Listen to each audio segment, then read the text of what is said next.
G'day, Ben here, and welcome to the very first episode of Ben's Brain Dump, where I'm bringing you live a tip every week or something to help you grow your business and take your business to the next level. Now, of course, if you're tuning in, please make sure you give it some love, hit the little whatever it is, the thumbs button, and make sure you share it out so everybody can get some value from this event. What I'm going to take you through today is I'm going to teach you how to create a sales process that will help you convert more prospects, because I think a lot of people struggle with sales in business as one of the core challenges that we're faced with in business. So as you log on, if you're enjoying it, make sure you give it some thumbs up. Feel free to comment and ask questions that I go through. I'm going to do my best to monitor the questions. Even if you've just got words of encouragement, I'll take that as well. I'll take whatever you've got. And we're using brand new technology. I did test it yesterday afternoon. Hopefully it will work well for us today. And that is where I'm actually using my smartphone here to run this presentation. And then you've got this little inset video of me. So the first thing I wanted to talk about is why have a defined sales process? Why would you want a defined sales process in business? Well, the first reason is for consistency, so you can measure things. Because one of the challenges with getting sales is knowing exactly what it was that you did that converted the customer. Now, of course, it's going to be different in each circumstance, depending on what your process is or what your product is. But typically, there are certain things that you do in a sales process leading up to getting the sale that have attributed to making it happen. So having a defined sales process lets you identify the things that are working really well. And then as you tweak things, as you go through, tweak your sales process, you'll know what effect it has as you change things in your sales process. And I see too many businesses that are just going in and talking to prospects that don't have any designated process that they follow. They don't have questions that they ask in a consistent fashion, or things that they send out in a consistent way that will educate their prospects as to why they should buy from them. So we're going to talk a bit about why have a defined sales process today. We're not going to go into detail about how to make one, but you'll certainly get some ideas of how to make one by the end of this. What I will guarantee you by the end of today's live session of Ben's Brain Dump is that you will have a better understanding of what you need to do when you develop your sales process to help you get better results. Now, if you are live in the video, make sure you give it some thumbs up. Let me know that you're there and that you can hear me nice and clear. That'll be good. All right. So let's talk a little bit about my trust versus time graph, because I think this is going to help you identify and understand exactly what it is about a sales process that is happening. Now, if we think about why people buy from us because they know, like, and trust us. The know and the like part happened before the trust part happened. So you've got to make sure that you are developing that relationship as you go through the sales process as well, and then you'll be building up trust at the same time. G'day, Ben. Good to see you there, mate. So this is my graph to sort of explain what happens in the sales process. Now, you'll see that what I've done is on the left-hand side is acceptance, and I've got that out of 100%. You could also flip that on its head, and it could be resistance. On the bottom, you'll see I've got days. Now, where I've got days, I need to have this caveat that could be hours, it could be minutes, or it could be months, it could be weeks. It depends on the product or services you sell as to what time period or what lead time you have from when you first get contacted by a prospect to them purchasing. It's entirely up to you how you run that bottom metrics. The acceptance or resistance is always going to be the same. It's going to be out of 100%. And so we will keep that the same on the left, but down the bottom that could change. Now, what happens is every prospect has initial resistance, and that's a natural thing for any purchaser, anybody investigating your product. And they will try and overcome that initial resistance by doing certain things. Some of it you have control of, some of it you have no control of. So, for example, in 2017, what a lot of people do to overcome their initial resistance of buying from you is actually start doing online research. So they'll actually type in your company name followed by the words reviews, or maybe they'll want to talk to people that you've dealt with before. Maybe they'll consume your content like this kind of thing, So maybe they'll read your blog, or they'll go to your website and see what you've got there, the About Us page. They'll have a look and see what maybe accolades you've got or awards you've got. And so what they're doing is they've got initial resistance simply because that's human behavior. You're always going to find that when people are buying from you, there's going to be some resistance because they're worried they're going to get sold to, and nobody likes to be sold to. So your sales process in the very first part of the process has got to overcome the initial resistance. Then there's the next level of resistance, which is sales resistance. And sales resistance is actually getting them to buy from you. So that's somebody parting with their money. If you want to get someone to part with their money, you've got to overcome sales resistance. So you've got initial resistance and you've got sales resistance. As you can see on the left, I'm going to call it our acceptance graph. We've got to get our acceptance over those lines. and we've got to work on making sure we keep people above those lines as we go through the sales process. So what we'd like to happen is we'd like people to go straight above the sales resistance and just buy from us on day one, and that doesn't happen, unfortunately. What happens is that, depending on the business, of course, and depending on how ready people are. Now, let's just break this down for a second. If you think about the level of resistance from a customer or a prospective customer buying from you, that level of resistance changes depending on what's going on in their life as well, which makes it even more difficult for us to be able to develop a sales process to overcome their resistance, because we don't know what their resistance level is.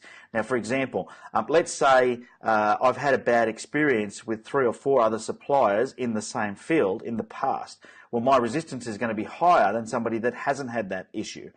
Let's say I've had a really bad day. I've had a car accident on my way into the office or on my way home from work, and then you get a call, or my resistance is going to be higher. Or let's say I've just had something go wrong in the family, where if someone's all of a sudden got ill, or there's been a separation, or something disastrous has happened, someone's got hurt or injured or taken to hospital, your resistance once again to outside forces is going to be higher. So you've always got to keep that in mind, that you're not always going to have control over what resistance is happening, and we can never predict what resistance is happening. We just need to know that it's there. Otherwise, you'll find that you just need to know it's there. So as you go through the sales process, you're not always going to be able to overcome their resistance. So here's what actually happens. So if you think about day one, when a lead comes into your business, somebody calls you, they walk in, they email you, they submit an inquiry on your website, you've overcome that initial resistance. And like I said, a lot of that happens automatically without you having to do it, because they're doing it automatically online. These days, it's very easy for people to overcome that initial resistance by just checking your website out, checking out your LinkedIn profile, looking at your content, etc. And so day one, that happens. Now, what happens if we don't proactively get onto them after this happens? The initial resistance drops down. Now, I want you to think about it like this. If you ever had a toothache, and I know a lot of people have, if you've ever had a toothache and you've booked in for the dentist, and the dentist can't see you for 3 or 4 days, and then in 2 days' time, your toothache goes away, and you ring up and you cancel your dentist appointment. That's because your resistance is now higher than the need.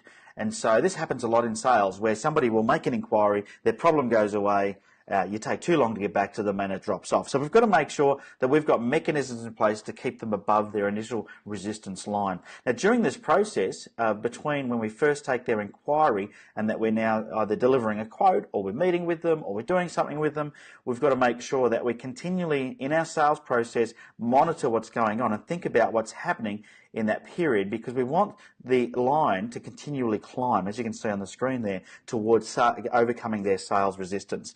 Now, we do that in several ways. It could be, with reviews. It could be a video that you send out that explains your product or service. It could be samples. It could be before and after photos. It could be case studies. It could be testimonials. It could just be a phone call. It could be an event. It could be whatever, right? And this is when you start developing your sales process. You've got to think about, what are the things that I send out to my prospect via, whether it's email, phone call, one-on-one personal touch, whether it's even just Facebook remarketing or Google remarketing. How do you make sure that during that process that you continue to keep them above the resistance line so they're more likely to buy from you? Now, if you don't do anything for a while, the line will drop off and head in a downward spiral, and then, of course, you won't get the sale. What you want to do is you want to make sure the line goes up and goes above that line. As you can see right there, it's above the sales resistance line, and this is how we make sure that we get the sale. And the word sale is up behind my video, so you can't see it, but that says sale. So the thing is that over time, we want our sales process, once we get that first inquiry, to keep building up their sales acceptance and reducing their resistance to buying from us, and we do that in many different ways. So here's some ideas of how you can increase or decrease sales acceptance. Let me just see if I can move that out of the way. There we go. Now you can see I've got a few ideas here. Before and after examples is a classic way of doing it. So if you're in a business where you can use before and afters, it doesn't have to be cosmetic. A lot of people think about before and after photos. That is one way, definitely. But you might have a before they worked with me, after they worked with me. You might be a financial planner and say, before they worked with me, this was their financial situation. After they worked with me, here's how much better it is. You might be a business that does some efficiency thing or something. So, before they worked with me, it was X, and after, this is what happens. Could be phone contact, so actually ringing them throughout the sales process is important, or even a one-on-one meeting, so maybe it's dropping in and seeing them personally. Sending them testimonials or case studies is a great one, because people want to see that your product or service has worked for others in the past. Another way to do it then is just lots of follow-up, and you can do that in whether it's ringing them, emailing them, mailing them. It could be remarketing that you use with Facebook or Google. There's many different ways you could do it. It could be just as simple as commenting on their LinkedIn posts so they know you're there throughout the sales process. Reviews is another big one. What we do now, every bit of marketing we send out, if you ever click on like our Facebook page, the link that we use takes people directly to the reviews page, not to the front home page. And we do that on purpose because the like button's still there, but it brings up all the reviews, because you want people to see your reviews. It builds credibility, trust, and helps that line stay above the resistance. It could be a one-on-one sales meeting, a demonstration that increases the acceptance. It could be samples. Maybe you give them samples so they can touch and feel what it is that you do. It could be a quotation that helps increase their acceptance. Phone calls, emails, etc. So there's just some ideas. Anyway, what I've got a cheat sheet for you. So if you do want to get a hold of the cheat sheet, I can get that to you. Just put in the comments down below. Just say cheat sheet. Just comment in the comments below the word cheat sheet, and we'll get you the cheat sheet out that has the sales acceptance graph on it and a whole bunch of ideas of how you can increase your sales acceptance and make sure your sales process is maximising your conversion rate. All right, thanks for joining me for the very first Ben's Brain Dump. Look out for the show every week at 10 a.m. Australian Eastern Standard Time on Thursdays on the Max My Profit page. We will syndicate it and share it out, so no matter where you are, we'll get it to you. That way we can make sure that you are getting the live stream no matter where you are. But if you see the notification, you can hit the reminder and you'll be reminded about the show. Until next week, have a very profitable day.